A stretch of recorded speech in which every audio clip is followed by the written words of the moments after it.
Bueno, muy buenas tardes. Mi nombre es Santiago Parra. Yo soy médico especialista en dolor y cuidado paliativo de la clínica Sommer. La idea hoy en estas 40 minutos, 45 minutos, para dejar un espacio para preguntas, es hablar de generalidades en cuidado paliativo. El tema pues lo llamamos calidad de vida al final de los días, pero vamos a hablar como cosas muy amplias de cuidado paliativo. No voy a entrar como en muchos detalles, sino en por qué surgió y por qué se hace cuidados paliativos y por qué es lo importante hoy en día. Bueno, antes de empezar les presento, este es el grupo de nosotros de cuidado paliativo. Trabajamos pues en Clínica Sommer, ahorita les digo que otras áreas están involucradas. Tenemos todo un equipo completo de psicología, trabajo social, nutrición, enfermería, etcétera, y la parte médica, por supuesto. Bueno, antes de definir qué es cuidado paliativo, siempre en la presentación, cuando empezamos a hablar de cuidado paliativo, empezamos a tocar un tema que de pronto para algunos angustia mucho, y es definir qué es muerte. Resulta que hace mucho tiempo, inclusive en épocas antes de Cristo, la muerte era considerada como algo sagrado, o sea, hacía parte del proceso natural de la vida. Pero en los últimos años, con el surgimiento de unidades de cuidados intensivos especiales, cada vez más terapias, trasplantes de médula ósea, trasplantes de órganos sólidos, el concepto de muerte ha ido cambiando en el transcurso de los años, inclusive hasta el punto de pensarse en la población general o dentro de los mismos médicos que la muerte es un fracaso médico. Pero todos sabemos que independiente de ciertos tratamientos que tengamos nosotros, la muerte hace parte de un proceso natural de la vida que todos en algún momento vamos a llegar. La otra pregunta que hacemos es, ¿dónde debería ser el lugar ideal de la muerte? Entonces yo sé que si les pregunto a cada uno de ustedes, ¿dónde es el lugar ideal para que uno esté sus últimos días? Muchos van a decir, quiero estar en mi casa, acompañado por mi familia, por mis papás, mis hermanos, en mi cama, con mi baño, con mi nochero, etcétera. ¿Listo? Y eso es algo que también ha ido cambiando, porque como la muerte es considerada hoy en día como algo anormal, es un error considerar que la muerte es algo anormal, también el lugar de muerte ha cambiado. Entonces cambiamos de áreas como en esta foto de Picasso de 1987, que era lo que pasaba antes, 1887, ahí está el error de la foto. Pero miren cómo era antes una muerte, era en la casa, acompañado por su familia, en una zona de tranquilidad, etc. Y el panorama hoy en día de muerte ha cambiado por esto. Máquinas, aparatos, sin decir que no sean necesarios. Entonces aquí ahorita hablo con una salvedad de lo importante que se han vuelto las unidades de cuidados intensivos, pero como cada vez ha surgido más terapias, también estamos cambiando el lugar. ¿Listo? Entonces cambiamos un área tranquila, como mostrábamos en la foto, a algo donde posiblemente nos va a tocar solos, sin acompañamiento de un familiar, de un esposo, de una esposa, etc. Entonces, ¿qué es UCI? UCI o UTI es una unidad de cuidados intensivos. ¿Qué es una unidad de cuidados intensivos en una clínica? Es un área específica de la clínica que está encargada de pacientes críticos, o sea, personas que llegan con una enfermedad grave, potencialmente mortal y que se prevé que va a ser reversible. Entonces, en la unidad de cuidados intensivos se hacen todas las medidas necesarias para intentar revertir eso. Una persona que llegue con una neumonía grave, que no sea capaz de respirar, haya que conectarlo a una máquina, para eso es la unidad de cuidados intensivos. Y lo han hecho con éxito. El 75 al 90% de los pacientes que ingresan a una unidad de cuidados intensivos salen de la unidad de cuidados intensivos y logran tener después una vida relativamente normal o, en el mayor de los casos, gran parte normal. Pero como es difícil hay veces clasificar qué enfermedades pueden ser rescatables y cuáles no, hemos pasado en que más o menos de un 100%, el 50% de personas que ingresan a una institución pueden morir en unidad de cuidados intensivos, como la foto que les había mostrado. ¿Listo? Ahora, seguimos hablando de si la muerte es algo anormal o no, y entra un término desde la parte de ética que se llama proporcionalidad. ¿Qué es proporcionalidad? Mirar que lo que esté haciendo yo sí sea acorde y me va a generar un beneficio adicional. ¿Por qué? Hay un dicho muy común en medicina, esto me lo contó el doctor Tiberio Álvarez. Para quienes no saben quién es el doctor Tiberio Álvarez, es un anestesiólogo que fue el que trajo la parte de medicina del dolor y cuidados paliativos a Colombia. Él todavía ejerce a sus 70 y punta de años. Tuve la fortuna de ser uno de sus últimos alumnos porque ya no da cátedra, pero él me decía cuando pasábamos a ver pacientes En medicina muchas cosas se pueden hacer, o casi todo se puede hacer, pero no todo se debe hacer. Y un ejemplo que yo les pongo es, si usted le preguntan a un cirujano experto y dicen, ¿usted es capaz de quitarle la cabeza a una persona? Técnicamente es capaz, pero es mirar el por qué lo va a hacer. Una persona va a quedar funcional después de eso, va a vivir, no va a vivir. Entonces hay muchas cosas en medicina que se pueden hacer, muchas cirugías que se pueden plantear, muchos tratamientos que se pueden dar. El problema es que si eso que vamos a hacer va a modificar en algo la evolución natural de la enfermedad y me va a permitir que esos procesos, ese momento de la vida en la que yo esté lo más tranquila posible. Y eso es lo más difícil. ¿Por qué? Porque hoy en día, ahorita mencionamos también ese tema, se habla mucho del encarnizamiento terapéutico y ese como estamos viendo la muerte como algo anormal, los médicos por temor a que un paciente nosotros se muera o por temor a demandas o por temor a infinidad de cosas, hacemos y hacemos y hacemos y hacemos y hacemos y no sabemos en qué momento parar. ¿Listo? Entonces esta foto se le encuentra ahí, es un meme que encontramos pues en Facebook. Y miren la frase que ponían, esta persona que escribe ni siquiera sos médico. Dice, a veces el amor hacia nuestros seres queridos nos convierte en egoístas y prolongamos la agonía. Entonces muchas veces no es ni siquiera el enfermo el que está solicitando ciertos tipos de tratamiento, muchas veces es la familia, muchas veces es el papá o la mamá o el hijo o el primo o el amigo o el conocido o el tío. Y cuando menos pensamos cruzamos la barrera de lo proporcional por estar con una persona de 216 años que se alimenta por una sonda, respira por una sonda, tiene que estar conectado a máquinas y posiblemente esta foto no va a estar consciente o no se da cuenta que ni siquiera le tomaron la foto. Entonces muchas veces el amor a nuestros familiares también nos puede hacer sesgar en lo que le conviene o le beneficia a una persona. Entonces esto lo vemos todos los días, no solamente la parte de la familia, sino nosotros como médicos. O sea, nosotros desde que estudiamos medicina, cuando yo estudié pregrado, yo no sabía que existía el cuidado paliativo, inclusive es un área reciente en medicina. Si comparamos todas las especialidades médicas o todas las áreas de medicina, el cuidado paliativo es de las más recientes que hay, lleva más o menos unos 30, 40 años establecida como especialización. Yo desconocía en el área médica o cuando estudiaba medicina que existía eso y siempre nos educan en intentar ayudar, salvar vidas, etcétera. Todo el proceso de tratar de evitar la muerte, pero lo que buscamos no es tratar de evitar la muerte, sino que ese proceso sea lo más llevadero posible. Entonces, en vez de buscar pelear con la muerte, que es una palabra que asusta mucho, vuelvo y les repito, es tratar de buscar conciliar. ¿Listo?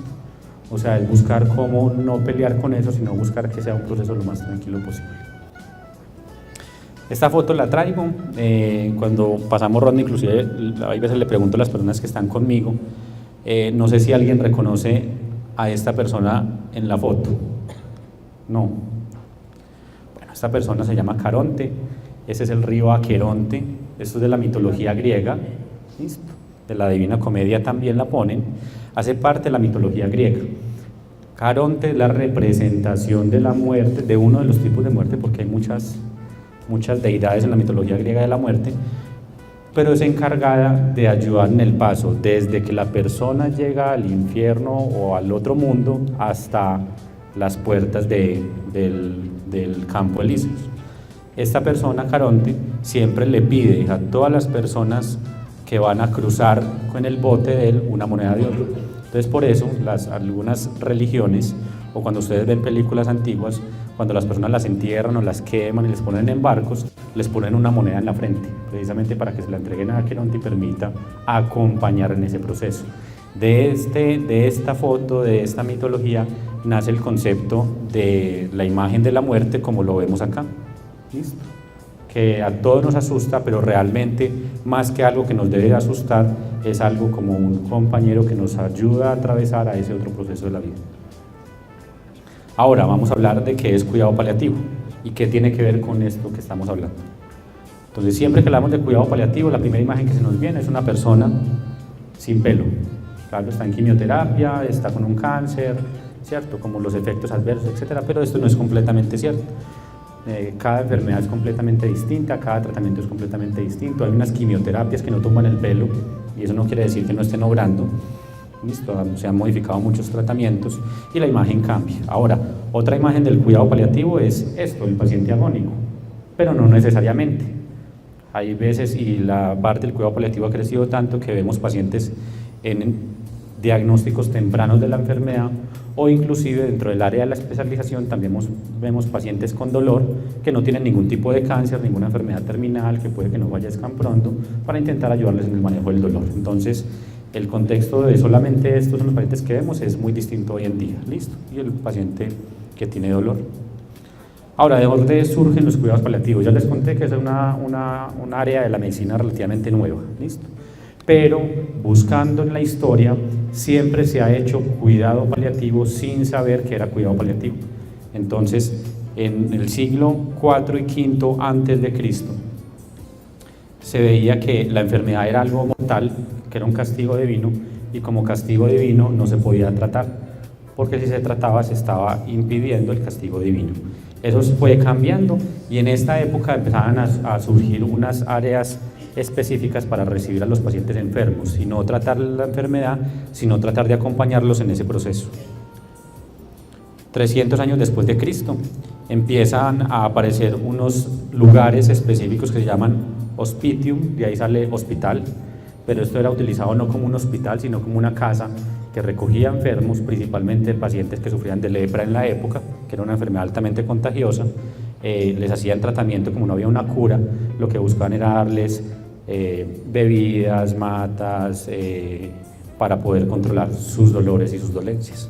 Entonces ahí se hacía cuidado paliativo, no se trataba la enfermedad, se trataba las molestias que sentían las personas. Brincando ya en los años, encontramos en 1899 en New York un área que se llamaba el Hospital del Calvario, donde recibían solamente pacientes con enfermedades terminales, específicamente cáncer.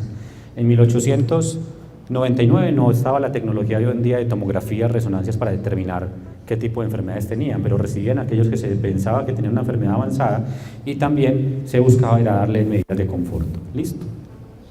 Y ya para 1905 en adelante surgen unas áreas que se llaman hospicios. Colombia todavía solamente tiene un hospicio en Bogotá. Los hospicios es lo que se conoce como un hospital día, donde las personas van a una casa donde hay medidas básicas, ahí no hay una máquina de reanimación ni nada por el estilo, pero hay un personal médico, de enfermería, de psicología, de trabajo social, y en esas áreas lo que se pretende es recibir pacientes con cáncer o enfermedades avanzadas, se les hace un manejo durante el día y se mandan para la casa después para que estén acompañados de la familia.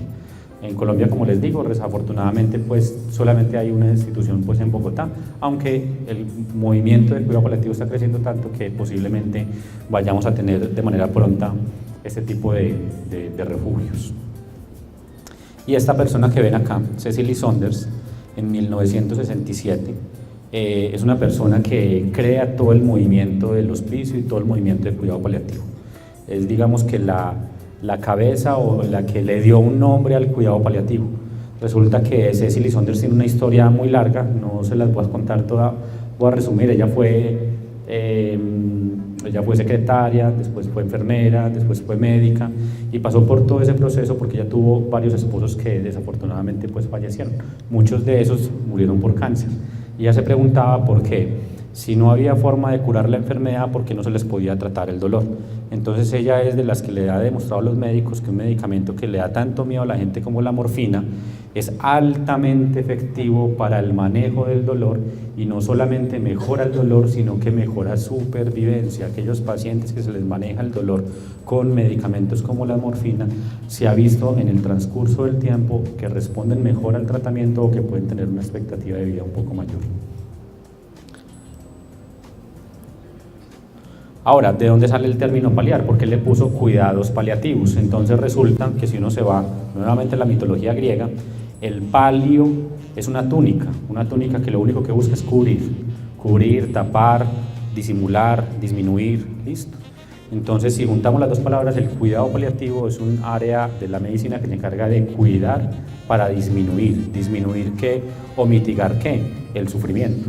¿Listo? Disminuir dolor, disminuir ahogo, disminuir náuseas, vómito, disminuir malestar y otros síntomas que vemos pues, en el área de cuidado paliativo. ¿Por qué disminuir y no quitar? Porque desafortunadamente cada cuerpo de cada persona es distinto, y uno busca es tratar de mitigar las molestias para que el mismo cuerpo, entorno y toda su situación emocional, social, espiritual nos permita llegar a esa parte de mejoría. ¿Cuál es la definición puntual de cuidados paliativos según la Organización Mundial de la Salud? Entonces esta es la definición que se las voy a explicar, pero primero se las voy a leer. Es un enfoque que pretende mejorar la calidad de vida de los pacientes y familiares. O sea, los cuidados paliativos no solamente están enfocados en el paciente, sino en la familia. También sufre el que cuida. ¿Listo? Que están enfrentados a problemas asociados a una enfermedad potencialmente mortal a través de la prevención y el alivio del sufrimiento. El sufrimiento no es solo dolor, el sufrimiento son muchas cosas. El sufrimiento es que yo estoy enfermo, tengo que trabajar, soy el sostén de la casa y ya no puedo trabajar. Eso es un sufrimiento. ¿Listo? ¿Okay?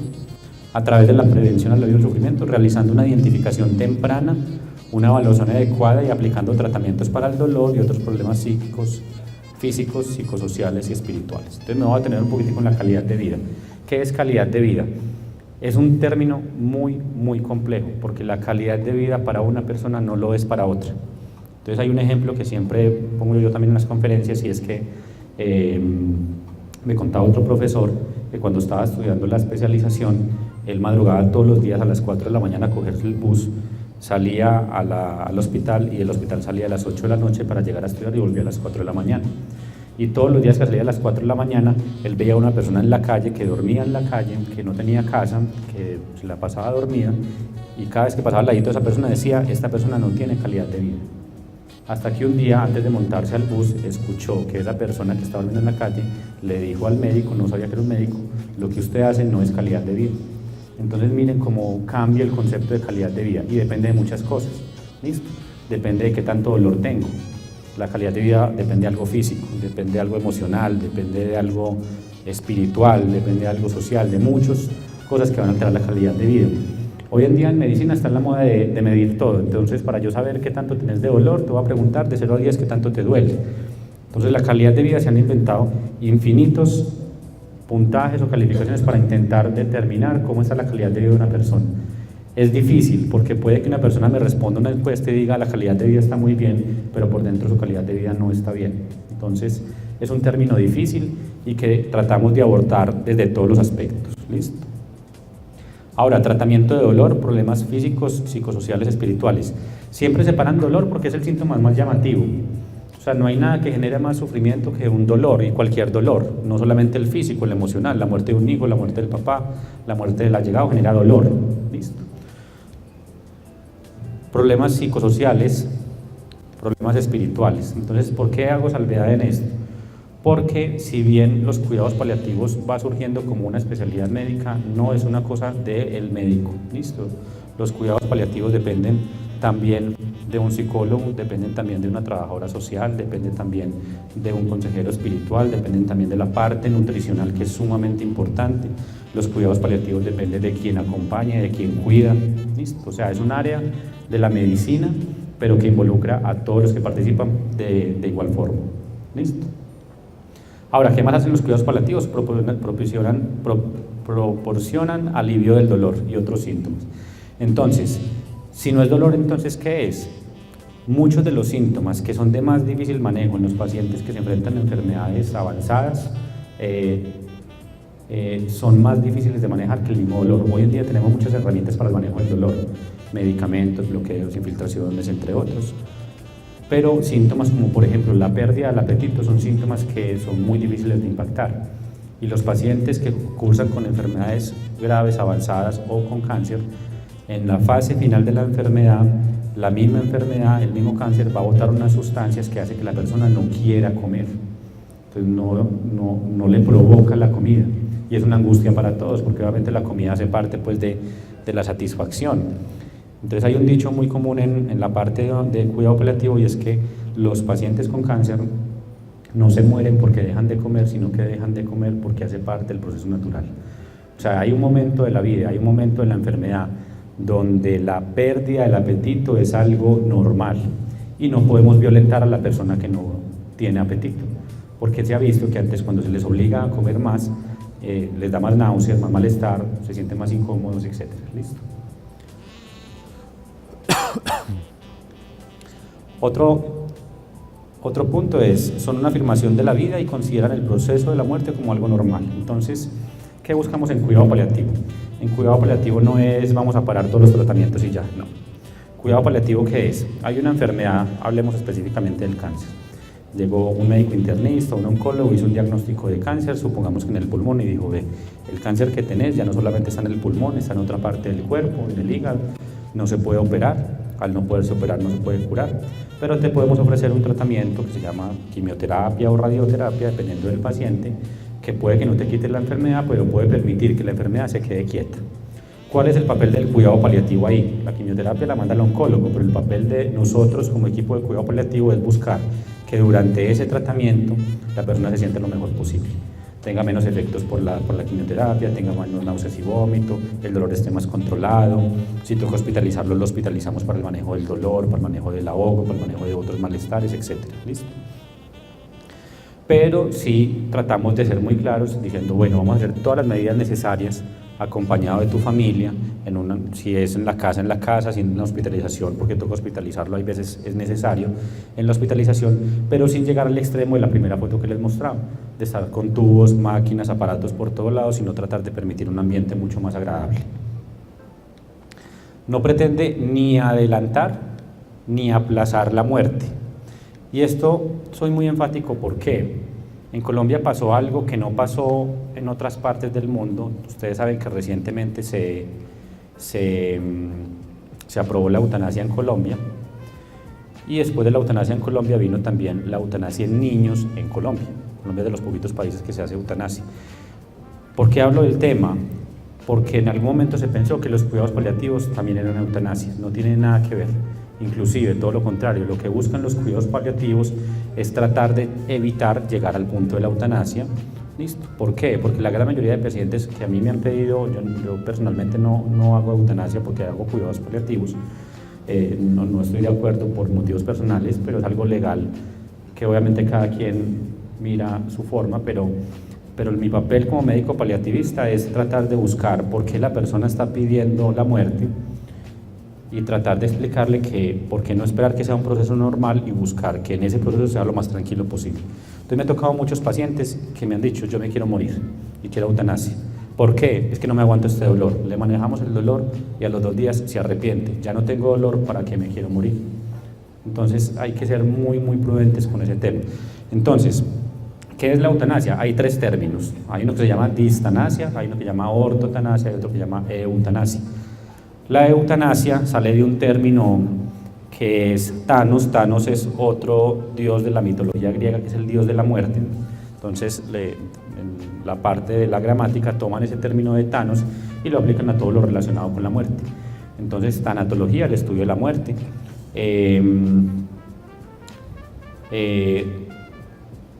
Y el prefijo eu, dis y orto significa otra cosa. Si uno separa la palabra eu de Thanos, Thanos muerte, eu es bueno en la mitología griega. Entonces, si uno es estricto en la traducción, teóricamente la eutanasia es una muerte buena, teóricamente.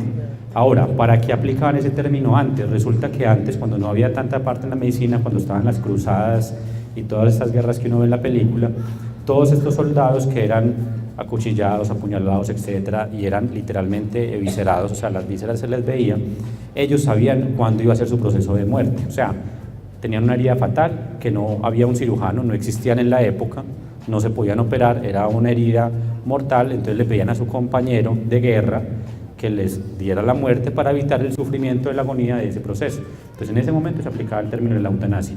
Pero hoy en día el término cambió y el término de eutanasia, si bien traduce muerte digna o buena muerte, no tiene nada que ver con eso. ¿Qué es la eutanasia? En términos legales, la eutanasia es el acto médico, ¿listo?, de producir la muerte de una persona intencionalmente cuando esa persona lo hace bajo solicitud explícita. Entonces, si una persona pide, yo me quiero morir, entonces llega otra persona ajena y dice, listo, esa persona tiene una enfermedad terminal, se quiere morir ya, firmen los papeles, le aplicamos un medicamento y chao. O sea, se mata a la persona con eutanasia, listo. Ahora, ¿cuál es el otro extremo y cuál es el miedo de las personas que piden eutanasia? La distanasia. ¿Qué es la distanasia? El término dis significa dolor o sufrimiento. Entonces, el miedo grande es morir con dolor o con sufrimiento.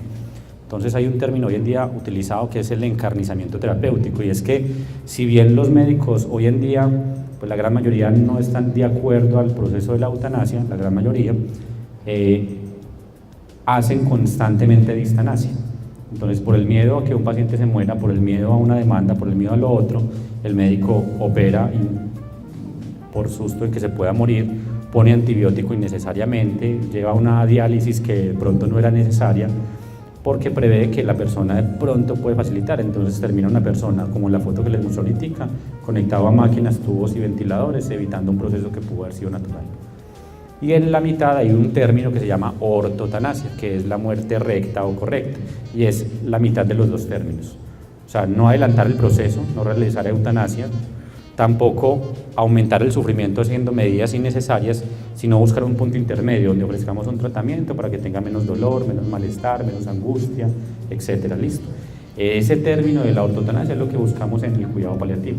Por eso cuando le preguntan a un paliativista si está de acuerdo o no con la eutanasia, estamos en desacuerdo porque hace parte de un proceso distinto. Listo. Obviamente son pues opiniones, y nosotros ofrecemos una terapia que es una alternativa, y como alternativa cada paciente, cada persona tiene la opción de tomarla o no. Listo. Integran aspectos psicológicos, espirituales en la atención del paciente. Ya les comenté obviamente que esto no es solamente de un solo médico, de una sola persona, tiene todo un equipo que ahorita les voy a mostrar con que contamos en Sombra. Ofrecen un sistema de apoyo para que el paciente viva del modo más activo posible hasta el momento de la muerte. Entonces, vuelvo y repito, no buscamos alargar ni tampoco buscamos atrasar, buscamos que ese tiempo que vaya a estar, sean días, meses o años, sea lo más tranquilo posible. ¿Listo? A nosotros, desde el punto de vista del cuidado paliativo, no nos preocupa el cuándo. Doctor, ¿cuándo es? ¿Mañana? ¿En un mes? No me interesa cuándo, me interesa cómo, que sea lo más tranquilo posible. Bueno, yo sé que está en inglés, pero les voy a traducir un poquitico. Esto es un artículo que salió en una revista que dice 10 cosas que todo el mundo debería saber del cuidado paliativo. Entonces las voy a contar. ¿Qué es lo primero? Lo primero que debería saber todo el mundo es que el cuidado paliativo puede ayudar a dirigir diferentes áreas de enfermedades serias. Entonces, el cuidado paliativo inició en pacientes con enfermedades crónicas o terminales, ¿listo? Pero se ha visto que es tan efectivo para el control de síntomas, que mejora tanto el entorno de la persona, que ya en enfermedades que pueden ser potencialmente curables se aplica cuidado paliativo. Entonces, por ejemplo, pacientes que vayan a ser llevados a alguna cirugía para quitarles un tumor y el tumor se va a curar, los vemos por cuidado paliativo para ajustarle el manejo del dolor antes y después de la cirugía, saber qué pasó después y que estén lo más tranquilo posible y se curaron. Entonces, el cuidado paliativo no solamente aplica para aquellos pacientes que tengan enfermedades en fase final, sino que también aplica para otras personas que sufren de otras enfermedades, que tienen algunas molestias.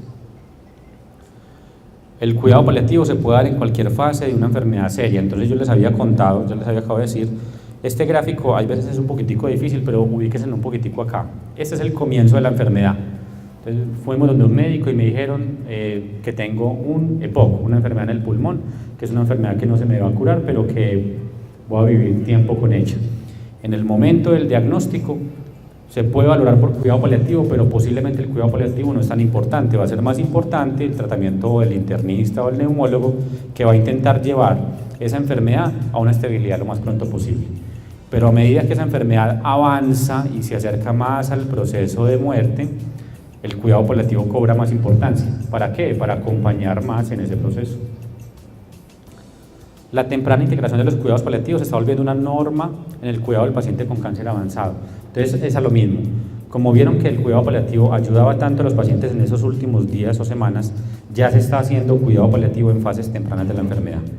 Apenas se detecte, así sea potencialmente curable, se puede hacer un cuidado paliativo, obviamente en conjunto con un oncólogo, un cirujano o con otros médicos, para buscar esos síntomas. ¿Por qué? Una de las causas, por ejemplo, de no efectividad a un tratamiento era la intolerancia. Entonces, no, yo no me hago eso porque es que no me aguanto las náuseas y el vómito.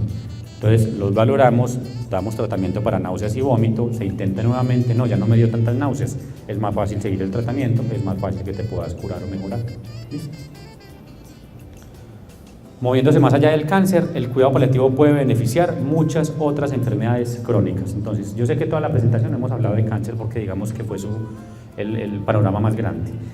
Pero hoy en día, y lo hacemos también en Clínica Sommer, tratamos otras enfermedades distintas, que obviamente ya llevan un proceso por un cardiólogo, por un neumólogo, por un internista, y que ellos nos dicen, vea, yo ya hice lo médicamente posible, no es candidato a un trasplante o no se le puede poner marcapasos por X o Y motivo, necesitamos que usted nos ayude a controlarle los síntomas. Entonces vemos pacientes con problemas en el corazón avanzado, no fases tempranas sino avanzadas, que a pesar de todos los manejos siguen con sensación de ahogo, entonces damos otros manejos distintos para mejorar el ahogo. Cosas tan sencillas como por ejemplo poner un ventilador en la cara, eso ayuda a mejorar la sensación de ahogo. La morfina que yo sé que da mucho susto, la morfina no solamente sirve para el dolor, la morfina ayuda a mejorar sensación de ahogo en personas con cualquier causa de ahogo con una enfermedad avanzada. Entonces muchas veces hay pacientes que no sienten ningún dolor, pero los tenemos con morfina o en goticas o inyectada para que se sientan menos ahogados y ellos notan la diferencia. Aquí yo sé que se ve muy chiquitico, pero menciono el EPOC, que es una enfermedad pulmonar, las enfermedades cardiovasculares, las demencias, lo que la gente conoce como enfermedad de Alzheimer, listo.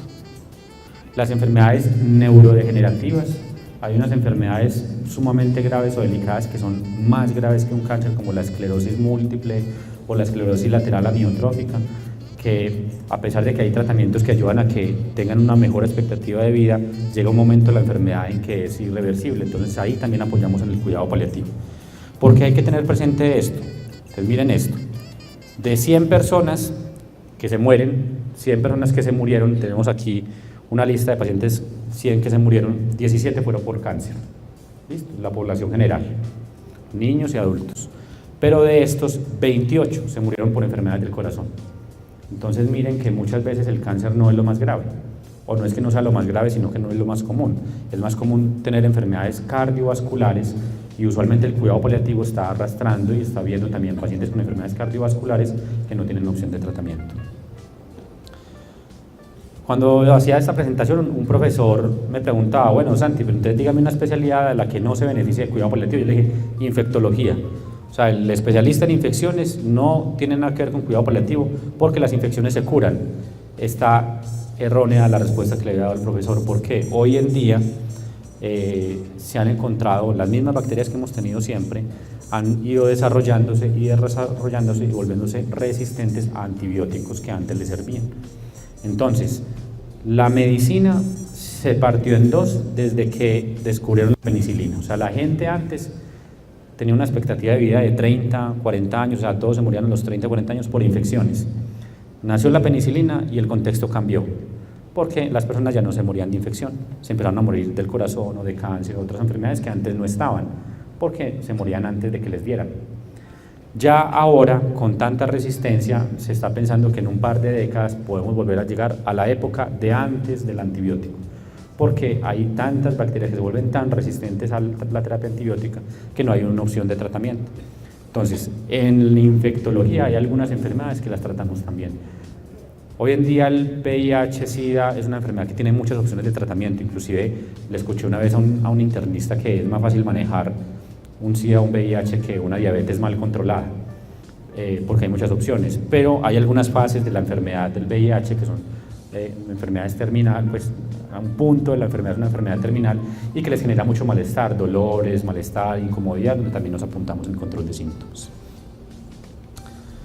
Equipos de cuidado paliativo para el manejo del dolor total. ¿Qué es el dolor total? La persona que les mostraba ahorita, Cecily Saunders, ella estudió también medicina, como les había contado, ella dijo, listo, empecemos a darle medicamentos, pero se empezó a dar cuenta que algunas personas no mejoraban con medicamentos. Uno decía, pero ¿qué está pasando? ¿Qué está pasando? Y encontró que el dolor no depende solamente de un contexto físico, el dolor depende también de un contexto psicológico o emocional, de un contexto espiritual y de un contexto social. ¿Listo? Entonces, los medicamentos para el dolor, los bloqueos, las infiltraciones, la morfina, la hidromorfona, todos los medicamentos pueden ayudarme mucho en el dolor por cáncer en un contexto físico. Pero lo que yo les decía ahorita, si un paciente mío tiene dolor, pero resulta que el hijo está en la cárcel y le dijeron que tiene una enfermedad avanzada y no lo puede ir a visitar, o el hijo no puede salir a visitarlo, ese dolor va a ser más difícil de manejar que aquel que está acompañado por su familia. ¿Listo? O la parte social. O aquel persona que tenga dolor, pero resulta que está deprimida, tiene un trastorno depresivo, una enfermedad que hace que el dolor sea más difícil de manejo. ¿Listo? ¿ok? Y el contexto espiritual, que es sumamente importante. Hay una diferencia grande entre religiosidad y espiritualidad. Lo que buscamos en el cuidado paliativo no es enfocarnos en la religiosidad tiene que ver con la parte del culto, de la ceremonia, etcétera, como para resumírselos un poquitico, porque cada uno tiene su religión y en eso no impactamos nosotros. Cada uno puede pensar si el musulmán va a seguir siendo musulmán, el cristiano va a seguir siendo cristiano, el católico va a seguir siendo católico. Lo que buscamos es que esa religión que tenés sí te esté ayudando desde la parte espiritual. ¿Y que la parte espiritual? Es la capacidad que tengo de paz o tranquilidad conmigo mismo. O sea, eso que yo estoy haciendo, esa Eucaristía a la que yo voy los domingos, me está ayudando, me está dando paz y me está dando tranquilidad. Esa oración que hago yo todas las noches me está ayudando. ¿Y cómo hago yo para mezclar esas dos cosas? Esa parte de la religión y esa parte de la espiritualidad. Eso es muy importante y por eso tenemos que contar con consejería espiritual también. Pacientes con enfermedades severas tienen muchos síntomas que el equipo de cuidado paliativo puede ayudar a abordar. Entonces ya les había comentado ahorita. Siempre mencionamos el dolor, porque es el más llamativo, ¿cierto? El que más impacta, el que más puede hacer de que la prensa llegue, la televisión llegue. Pero hay síntomas, y los síntomas más comunes y más difíciles de manejo, la gente muchas veces les pasa desapercibido. Entonces, por ejemplo, las náuseas y el vómito es un síntoma muy común. Y cuando uno le pregunta a médicos con los que trabaja, ¿vos sabés manejar las náuseas y el vómito? Sí.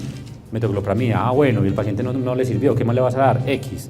Bueno, no le sirvió esto, ¿qué le vas a dar? No, es que hay más medicamentos. Sí, para náuseas y vómito hay muchas otras opciones en las que podemos impactar. Delirium, ¿qué es el delirium? Es la parte en la que el cuerpo se pierde como de su propio camino.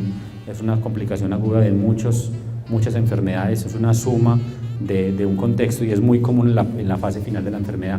Todo el paciente que está en la fase final de la enfermedad, el 85% pueden hacer delirium. Y ese es un llamado de atención en ese proceso final a que la situación está mucho más grave y lo que hacemos es buscar el acompañamiento. ¿Listo? Fatiga, ahogo, la pérdida del apetito. La pérdida del apetito es muy difícil de manejar. Hay algunos medicamentos que nos ayudan un poco, pero la efectividad es del 50%. O sea, de 10 pacientes que yo les puedo dar un medicamento para el apetito, 5 pueden mejorar y 5 no les sirvió. Es difícil. ¿Listo? El cuidado paliativo ayuda a abordar el impacto emocional de las enfermedades severas tanto en el paciente como en el cuidador. ¿Listo? Entonces, dentro del entrenamiento que tenemos en la parte del cuidado paliativo, dentro del equipo tenemos que buscar cómo es la forma adecuada de comunicación. Cuando uno busca forma adecuada de comunicación, hay protocolos y guías que dicen, vea, usted se debe sentar, debe estar a la misma estatura, al ladito de la persona, deben hablar frente a frente, la voz así, cambies así. Eso puede estar escrito, pero la forma como uno habla con los pacientes es muy distinta en cada paciente. No es lo mismo explicarle a un ingeniero que explicarle a una persona que no haya trabajado. No es lo mismo explicarle a un filósofo que explicarle a un médico. Entonces, cada persona, la parte de la comunicación debe ser distinta. Las preguntas que le hace a uno la persona que todas las mañanas se levanta a las 3 de la mañana a ordeñar la vaquita es muy distinta a la que me puede hacer el filósofo. ¿Listo? Porque cada uno tiene una preocupación completamente distinta. ¿Listo? Para una persona la preocupación puede ser ¿y quién va a estar cuidando en mi casa? Y para otra persona la preocupación puede ser voy a trascender, ¿qué va a pasar después de?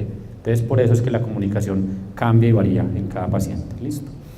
Buscar obviamente la confianza es difícil. Hablar de una enfermedad avanzada, hablar de la muerte no es fácil. Nadie quiere que le diga que un familiar o un conocido se está muriendo.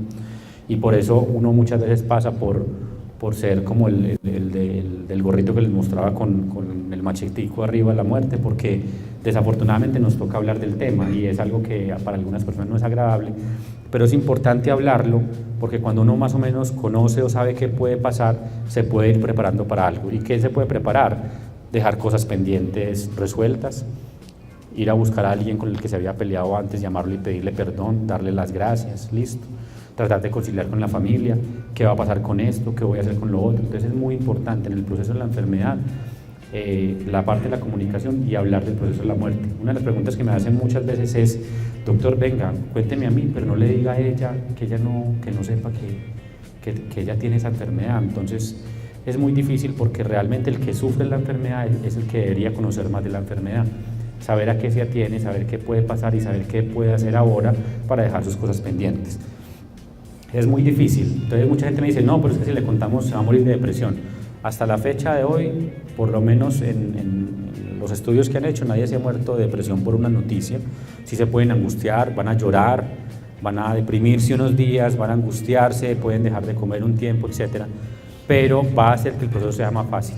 Inclusive cuando en las citas, cuando me toca en consulta, no tanto en hospitalización sino en consulta, ingresa primero la familia, me dice, doctor, no le diga, como es la primera vez que yo la veo, trato de no violentar y decimos, listo, hoy no le digamos, pero citémosla mañana, pasado mañana y hablamos, la consulta se vuelve incómoda, porque el paciente muchas veces le pregunta, bueno doctor, ¿y qué voy a hacer? ¿Esta bolita me la va a quitar o me la va a dejar o qué hacemos? ¿Que yo voy a mejorar, no voy a mejorar?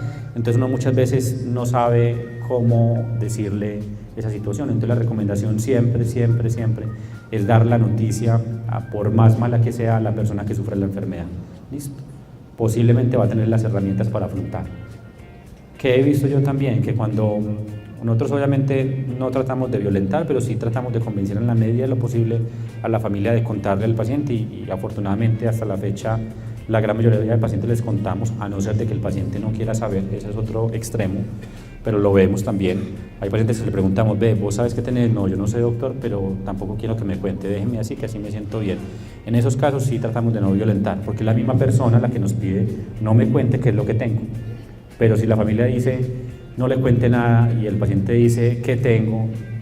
Hay que contar y hay que contar la información, porque no solamente se va a volver un problema en el manejo de todo lo que viene de en adelante, sino que va a ser un problema para la familia. Van a haber problemas, van a haber dificultades. Me ha tocado pacientes que llegaron a la primera cita conmigo, me dijeron, vea doctor, yo no lo conozco usted ni nada, pero yo quiero que me diga la verdad, porque es que vea, ellos me ocultaron la verdad y resulta que Jacinta, la vecina de don Octavio, me contó que yo dije que tenía cáncer.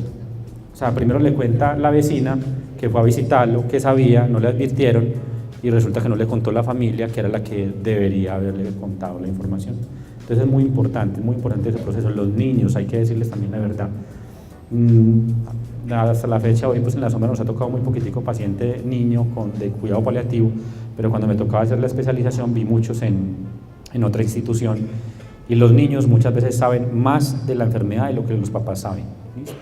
Y los niños son tan claros en preguntar cosas que preguntan, bueno, ¿y qué va a pasar cuando me muera? Y el proceso va a ser difícil, o sea, ellos hablan de frente de la muerte.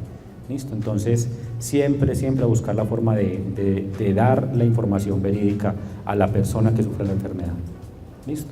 Obviamente, aparte de la información, identificar qué riesgos emocionales hay, ¿cierto? Y tratar aquellos síntomas emocionales que estén relacionados con los síntomas físicos. El cuidado paliativo asiste a aquellas interacciones de comunicación compleja, ya habíamos hablado de la comunicación. Hay un término que se utiliza mucho en medicina desafortunadamente, pero desde el contexto del cuidado paliativo no lo usamos y es esta palabra que ustedes ven acá, es que no hay nada para hacer.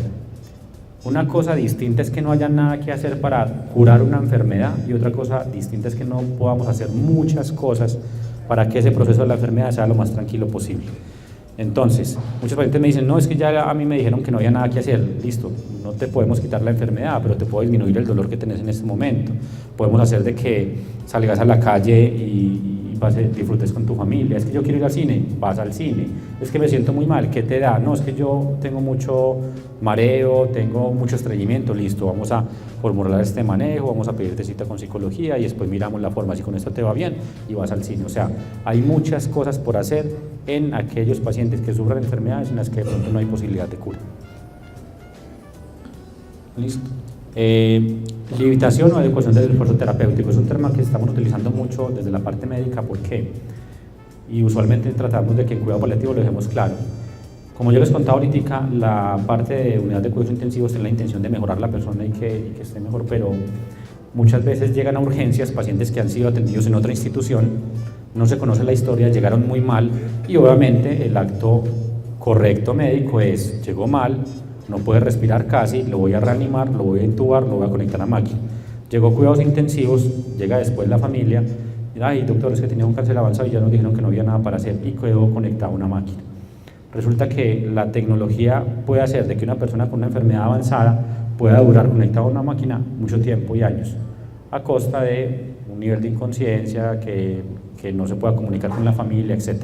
Entonces, hoy en día hablamos mucho de adecuar o limitar a aquellas personas, adecuar el esfuerzo terapéutico de aquellas enfermedades en fase terminal. Entonces, buscar que una persona con un cáncer muy avanzado, que tenga metástasis en muchas partes, hablar con la persona previamente y manifestarle en caso de que vos te pongas mal, en caso de que el corazón deje de trabajar, el pulmón, no te vamos a hacer lo que muestran las películas de pararse encima, darle masajes, encalambrarlo, conectar la máquina, sino que vamos a buscar que ese momento sea lo más tranquilo posible, que no te sientas con ahogo, que no te sientas con malestar, etc. Se llama adecuar el esfuerzo. Abordaje de barreras que involucran los cuidados paliativos. Las esperanzas del paciente pueden ser mayores o iguales a la cura. Las esperanzas nunca las quitamos, o sea, inclusive hace poquito, hoy me tocó una familiar que me decía, yo sé, doctor, que está frente a una enfermedad avanzada, pero yo tengo fe en Dios que me va a curar. Yo le digo, sí, o sea, hay que seguir teniendo fe que te puede curar, pero yo también como médico tengo que mostrarte una parte, y es que nosotros como médicos nunca hablamos de certezas, hablamos de probabilidades. O sea, en medicina 2 más 2 no es igual a 4. Yo no sé cuándo va a ser el momento de la muerte de uno, puede que yo salga ahorita y me pise un carro, Dios no lo quiera. O sea, cada uno de nosotros no sabemos ni el momento ni la hora. Pero yo como médico sí puedo ver que con esto y esto y esto es un poco más probable que ciertas personas puedan fallecer más pronto. Entonces, mi papel como médico es dar esa información para irnos preparando. Pero la esperanza nunca se rompe, ¿listo? ¿Okay? Y he visto pacientes que pese al pronóstico han presentado una mejoría tan dramática que llevan mucho más tiempo del que uno se espera. Por eso la pregunta ¿cuánto tiempo me queda? Ya hoy en día no respondemos, porque los pacientes que les decíamos menos de 3 meses duran 2 años, y a los que decíamos no, tranquilo que usted se va a curar, a la semana se murieron, porque cada persona es completamente distinta. El cuidado paliativo realza el cuidado de la salud.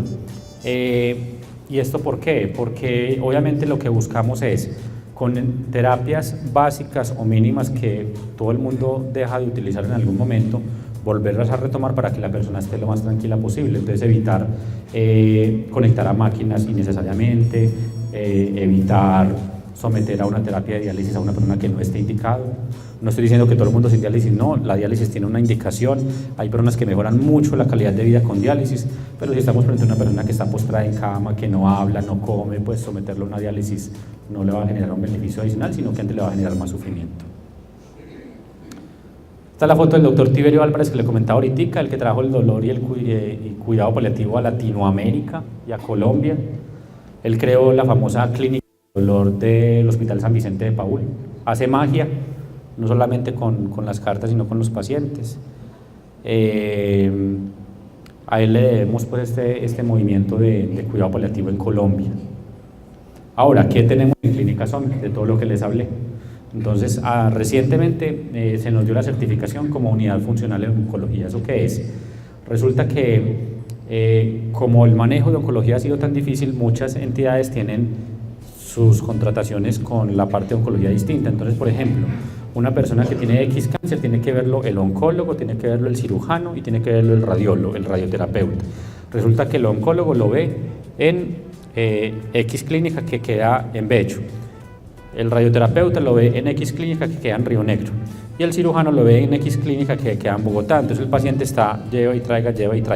Unidad funcional es que tratamos en la gran mayoría de enfermedades oncológicas tener todo el tratamiento en Clínica Sommer. Obviamente hay algunas cositas que están pendientes por formar, pero la gran mayoría, por lo menos oncología clínica, radioterapia, cuidado paliativo, cirugía oncológica, cirugía, cabeza y cuello. Se está pensando en la posibilidad en un momento de ortopedia oncológica para tratar cáncer de huesos. Se está pensando, hay gineco-oncología, o sea, ginecólogos especialistas en cáncer que tengan que ver con genitales femeninos, listo. Y obviamente la parte de cuidado paliativo. ¿Qué hacemos en la unidad de cuidado paliativo? Nos movemos en varios ámbitos. La primera es la parte de hospitalización. Obviamente todo el paciente que esté hospitalizado que requiera un manejo por cuidado paliativo. Valoramos por todo el equipo, valoramos con psicología, trabajo social, enfermería, nutrición, el médico especialista en dolor y cuidado paliativo. Aquel que lo necesite, no todos necesitan un cuidado paliativo. ¿Listo? Consulta externa, hacemos consulta no solamente la parte de cuidado paliativo, sino que también movemos consulta de dolor crónico, entonces aquella persona con dolor de espalda crónico, aquella persona con fibromialgia, aquella persona con dolor de cabeza crónico que a pesar del manejo de neurología no mejoró, también son pacientes que vemos. Y procedimientos, lo que ustedes han escuchado como bloqueos e infiltraciones, que sirven tanto a pacientes que no tienen cáncer como a los que tienen cáncer. ¿Listo? ¿Quiénes estamos en la clínica? Estoy yo estoy todos los días de lunes a viernes, listo, algunos sábados también. Tatiana Mayungo es médica anestesióloga especialista en dolor y cuidado paliativo, también trabaja con nosotros, ella también hace parte del equipo. Juliana Serna es médica especialista en dolor y cuidado paliativo. Luisa Rubio es una médica general que trabaja con nosotros constantemente y nos da un apoyo para ver pacientes que se descompensan mientras yo estoy en consulta, ella nos va apoyando, etcétera, nos ayuda con muchas cosas. Listo. Tenemos en enfermería la Germa Yuri, a Caterine, tenemos a Claudio que está aquí presente con nosotros, tenemos a Trabajo Social Viviana que la vi por allí atrás, Nutrición Caterine también la vi por acá, Consejería Espiritual Luis también está por acá. Listo, o sea, tenemos todo un equipo de cuidado paliativo. ¿Qué actividades tenemos? Entonces, desde la parte médica tenemos comités y staff. ¿Qué es un staff? Es una reunión de varios médicos especialistas que se juntan a mirar un caso en específico donde es un caso complejo y queremos tomar decisión en conjunto. ¿Por qué? Lo que hay veces a uno no se le ocurre a otro médico. La medicina, como les digo, 2 más 2 no es igual a 4. Y hay casos supremamente complejos donde una sola persona no los puede resolver, sino que tiene que ser en conjunto. Entonces también hacemos staff, también, no solamente de cuidado paliativo, sino también de columna y dolores de espalda de muy difícil manejo que nunca mejoran con nada de lo que uno hace. ¿Listo? Hacemos staff con algunas EPS como Sura. ¿Listo? Se hace educación, entrenamiento a cada paciente y su cuidador en el área de hospitalización y consulta externa.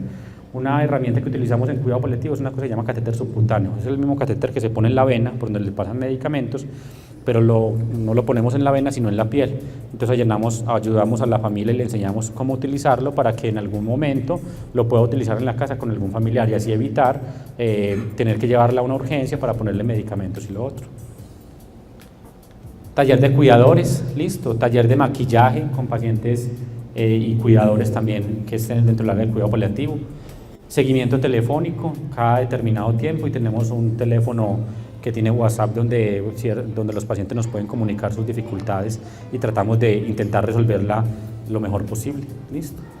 Un programa de acompañamiento al duelo, trabajamos en proyectos de investigación porque desde la parte de cuidado paliativo hay muchas cosas pendientes por demostrar que sirven. En medicina hoy en día hay una cosa que se llama medicina basada en la evidencia, ¿eso qué es? Y es demostrar que lo que se está haciendo sí sirve. ¿Listo? Y la única forma de hacer es mostrar eso en revistas, en publicaciones, etc. ¿Listo? Y acompañamiento en albergues. La Clínica Sommer cuenta con unos albergues, sobre todo para pacientes que vienen de muy lejos. En la Clínica Sommer vemos pacientes, por ejemplo, de Chocó. ¿Listo? Entonces son pacientes que decirle a un paciente de Chocó que se venga aquí a Medellín es como decirle a cualquiera de ustedes que le toca irse para Alemania que lo atiendan. Entonces no tienen dónde llegar, ¿cómo así? ¿Yo dónde voy a dormir? ¿Quién me va a cuidar? ¿Quién me va a dar la comida? Entonces tenemos algunos albergues. Estos son algunos de los reconocimientos que hemos tenido, hay muchos, pero traje solamente unos poquitos. ¿Por qué lo traigo? No por chicanear, sino porque es muy difícil. Después de que un familiar, como aquí no está el nombre, fallece, ir a la clínica a agradecer, ¿listo? A dar las gracias al sitio donde murió. ¿Listo? Son detalles pequeños, con letra a mano, muy bonitos. ¿Listo? Fotos de las reuniones que tenemos, tanto con acompañantes como con pacientes. ¿Listo? Muchas actividades que se realizan, acompañamiento en el albergue, listo, aquí está parte del grupo de cuidado paliativo, Caterine, Luisa, por aquí veo a Luis, más fotos después de la reunión. Estos son acompañantes de pacientes que hemos tenido donde les explicamos todo el proceso, listo. Aquí están pues dándoles unos regalos a los pacientes, esto creo que fue en Navidad, listo, y no más. No sé si tienen alguna pregunta, algo que me quieran decir. Sí, pasó el... ¿Y cómo es la cuestión con las EPS? Con la EPS, ¿ustedes cómo funcionan? ¿Cómo es la cuestión con las EPS? ¿Me escuchan así o cojo el micrófono? ¿Cogemos el micrófono? Sí, bueno. Bueno, entonces, la parte de contratación con las instituciones todas es distinta. En el manejo dentro de la hospitalización hay cobertura con muchas EPS, ¿como cuáles? Nueva EPS, Sanitas, Salud Total, Sura, listo, un volumen muy grande con Sura. Hay entidades que desafortunadamente no tienen un convenio con la clínica porque han tenido dificultades, eso ya es otro tema aparte, como lo es Comeva, pero Comeva pasa con muchas entidades, listo, pero es algo pues ajeno. En la parte de consulta externa, sí de pronto es un poquitico más limitado. Consulta externa, ¿qué es? La cita ambulatoria, la cita de control. Entonces muchas veces yo veo pacientes de XEPS y les hacemos el manejo estando hospitalizado, etcétera, le damos una cita de control y la entidad dio la cita en otra institución.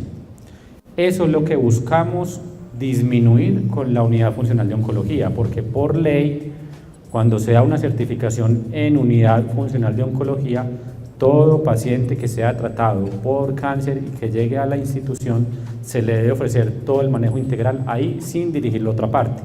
Lo que pasa es que ya hay otro trasfondo que no viene al caso, pues que es la parte de contratación, pero la intención de la unidad funcional de oncología es eso, es evitar esos trámites. Va a ser un proceso largo, va a ser un proceso difícil, pero la meta es que vamos a llegar a un punto donde el paciente no tenga que ir a otra institución, sino que todo se pueda hacer en la clínica. ¿Listo?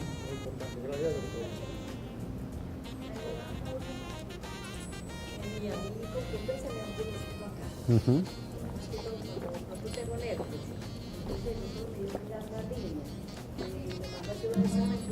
Nada.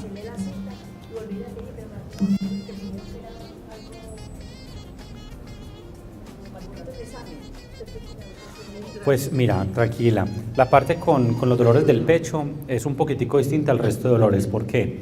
Porque siempre en el dolor del pecho hay que pensar que es algo del corazón, ¿cierto? Entonces, como tú dices, arritmia, falla cardíaca, hay muchas causas de dolor. Entonces, la primera es, si un médico internista o un cardiólogo te descarta y te dice, ve, vos no tenés nada en el corazón, eso no es por ahí, no tenés nada en el pulmón, ahí podemos atenderte por la parte de medicina del dolor para manejarte el dolor. Siempre y cuando... Es que no es bueno. Ah, o sea, de vez en cuando.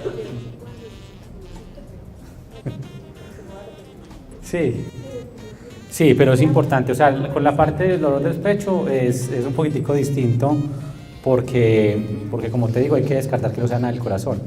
Pero si después de eso o te molesta mucho por la parte del dolor, te podemos ayudar siempre y cuando se haya descartado que no sea nada del corazón. Que obviamente eso le corresponde al cardiólogo o al internista. Sí.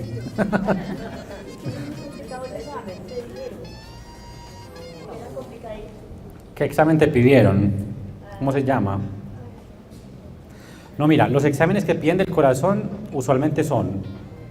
Hay uno que se llama Holter, que yo me lo he hecho, y el Holter es que te pegan un aparatico como este micrófono que tengo yo acá, y lo tenés pegado todo el día, y el otro día te lo quitan, punto. No pasó nada, no te encalambraste, no te chuzó, no te picó, no te dio alergia. Lo que te hicieron fue, lo que te proponen es uno que se llama prueba de esfuerzo. La prueba de esfuerzo es que te ponen o acostada o haciendo una actividad, depende de cómo te la vayan a hacer, te aplican un medicamento para que el corazón trabaje un poco más rápido y mirar si el corazón tiene signos o síntomas de algún tipo de infarto. Es una prueba que se hace para diagnosticar y evitar que pase algo grave. Entonces, si te la hacen y te la recomiendan, yo pensaría que es prudente que te la hicieras. Yo no he visto al primer paciente que le pase nada haciéndose ese examen, para que no te angusties. Que puede pasar, sí, pero pues yo no he visto el primero. Yo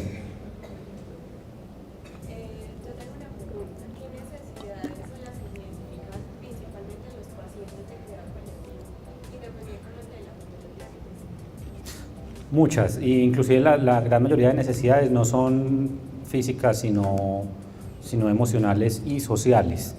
Entonces, cuando uno atiende, por ejemplo, mamás, una mamá con cáncer de mama, la preocupación no es si me van a poner quimioterapia o no, sino quién me va a cuidar el niño, quién lo va a recoger en el colegio. Entonces, las preocupaciones varían mucho en cada paciente, pero principalmente lo que yo he notado en un porcentaje importante de pacientes es qué va a pasar con los otros. O sea, el paciente manifiesta qué va a pasar con mi esposo, qué va a pasar con mi hijo, qué va a pasar con X.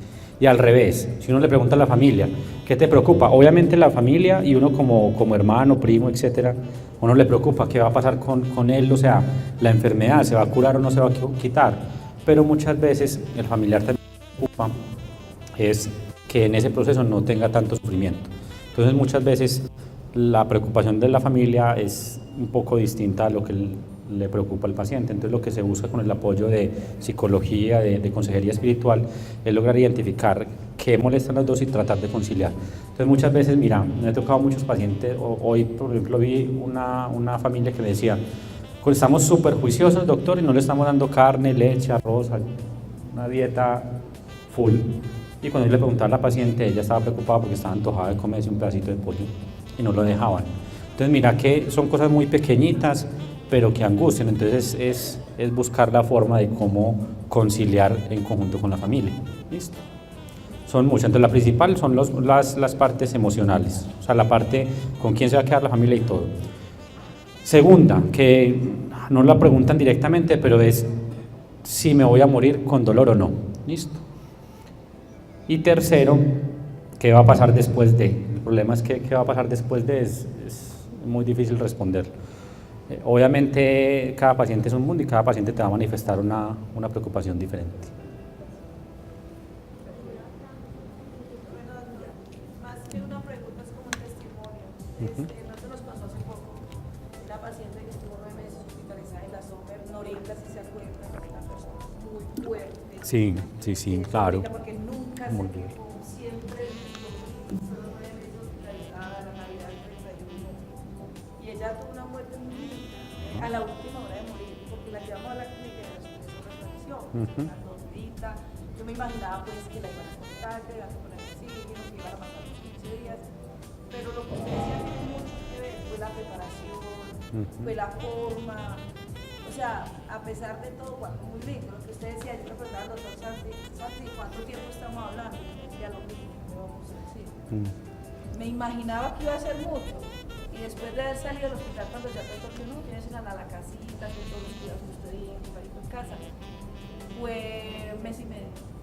Pero más que todo un testimonio, porque yo vi todo ese proceso en ese de todo de oncología, unidad de trasplantes, y es una institución muy buena y muy bien. Muchas gracias. Sí, es un proceso difícil, pero lo importante es cómo asumir. Por eso se está buscando hacer cuidado paliativo antes de, porque no es lo mismo que tú hubieras llegado en el momento final y como así que no le van a hacer nada. No, por eso hay que buscar un proceso. Muchas gracias pues por el testimonio, obviamente para nosotros es muy importante. Otra cosita que se me había olvidado, empezamos hablando lo de la casa y siempre nosotros buscamos que la persona que tenga cualquier enfermedad terminal esté al menos un par de días en la casa. Entonces otra preocupación que les genera a los pacientes es que quieren dormir en su cama con su nochero, con sus ruidos. ¿Listo? Están acostumbradas a sus cosas.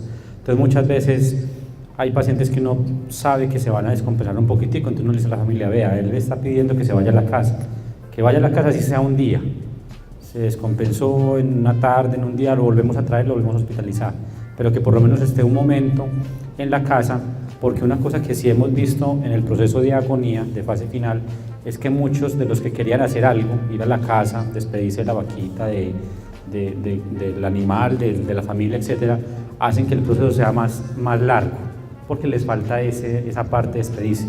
O hay muchos pacientes que esperan al familiar que vive fuera del país a que llegue.